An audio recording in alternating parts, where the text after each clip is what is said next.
வணக்கம். இன்னைக்கு June 20, 2025.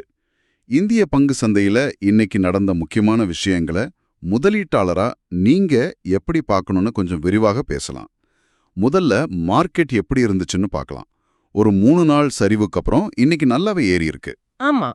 BSc Sensex பாத்தீங்கன்னா கிட்டத்தட்ட 1046 புள்ளிகள் மேல, அதாவது 1.29%, 82,408ல க்ளோஸ் ஆயிருக்கு.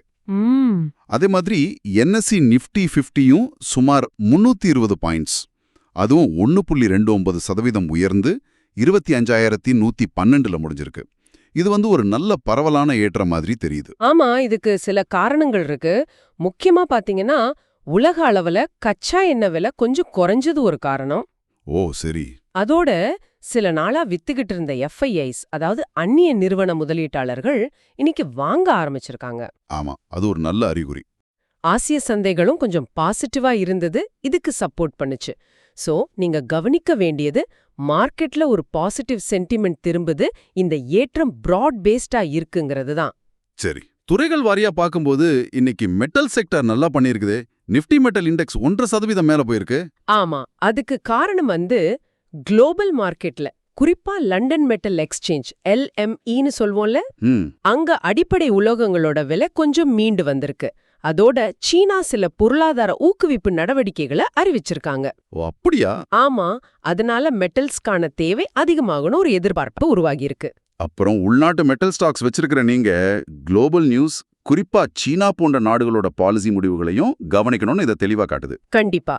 குளோபல் காரணிகள் நம்ம டொமஸ்டிக் செக்டார்ஸை எப்படி பாதிக்குதுங்கிறதுக்கு இது ஒரு நல்ல உதாரணம். சரி, அடுத்ததா ஒரு பெரிய IPO நியூஸ் இருக்கு. HDFC வங்கியோட துணை நிறுவனமான HDB ஃபைனான்ஷியல் சர்வீசஸ். இது நிறைய பேர் எதிர்பார்த்துட்டு இருந்த ஒண்ணு. ஆமா, இது ரொம்ப எதிர்பார்க்கப்பட்ட ஒரு IPO. HDB ஃபைனான்ஷியல் சர்வீசஸ் சுமார் 125 பில்லியன் ரூபாய் திரட்ட போறாங்க. IPO தேதி கூட அறிவிச்சிட்டாங்க. ஜூன் 25ல இருந்து ஜூன் 27 வரைக்கும். இது ஒரு NBFC, அதாவது வங்கி அல்லாத நிதி நிறுவனத்தோட ஒரு முக்கியமான IPO. HDFC பேங்க் மாதிரி ஒரு பெரிய தாய் நிறுவனத்தோட பேக்கிங் இருக்கு. அப்புறம் ஃபினான்ஷியல் சர்வீசஸ் துறையோட வளர்ச்சியும் இருக்கு. சோ பிரைமரி மார்க்கெட்ல முதலீடு செய்ய நினைக்கிற உங்களுக்கு இது ஒரு நல்ல வாய்ப்பா இருக்கலாம். நிச்சயமா. தாய் நிறுவனத்தோட பலம், துறையோட வளர்ச்சி, இது ரெண்டும் இந்த IPO மேல ஆர்வத்தை அதிகப்படுத்துது. இது சம்பந்தப்பட்ட மற்ற விவரங்கள் வரும்போது அதையும் பார்க்கணும். ஓகே, இப்ப நெஸ்லே இந்தியா பக்கம் போலாம். இன்னைக்கு ஷேர் பிரைஸ் ஒரு 2.77% ஏறி 2,383 ரூபாய் பக்கத்துல முடிஞ்சிருக்கு. ஆமா. ஜூன் 28 போர்ட் மீட்டிங்ல போனஸ் ஷேர் பத்தி பேச போறதா ஒரு நியூஸ் வந்திருக்கு. ஆமா, போனஸ் ஷேர் அறிவிப்பு பொதுவா ஒரு பாசிட்டிவ் நியூஸா பார்க்கப்படும். இது ஷேரோட லிக்விடிட்டியை அதிகரிக்கும்.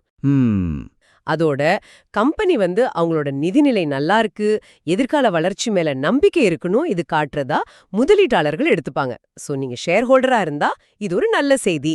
அப்ப அந்த போர்ட் மீட்டிங் முடிவை நீங்க க்ளோஸா வாட்ச் பண்ணணும். அது பங்கு மேல தாக்கத்தை ஏற்படுத்தலாம். கண்டிப்பா. இந்த மாதிரி கார்ப்பரேட் ஆக்ஷன்ஸ் ரொம்ப முக்கியம். கடைசியா BEML லிமிடெட், இந்த பொதுத்துறை நிறுவனத்தோட பங்கு விலை இன்னைக்கு பெரிய அளவுல ஏறி இருக்கு. 8.8% ஜம்ப் ஆகி 4,665 ரூபாயில முடிஞ்சிருக்கு.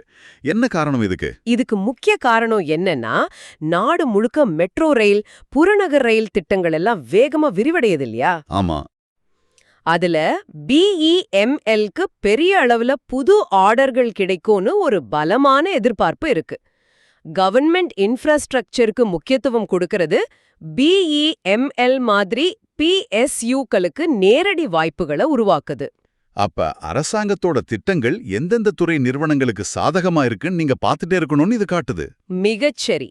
கவர்மெண்ட் ஸ்பெண்டிங்க்கும் அது சார்ந்த கம்பெனிகளோட வளர்ச்சிக்கும் உள்ள தொடர்பு இது காட்டுது. ஆக இன்னைக்கு நாம பேசினதுல இருந்து நீங்க எடுத்துக்க வேண்டிய சில முக்கிய குறிப்புகள். மார்க்கெட்ல ஒரு மீட்சிக்கான அறிகுறி தெரியுது. மெட்டல் மாதிரி செக்டார்ஸ்ல குளோபல் காரணிகள் முக்கியம்.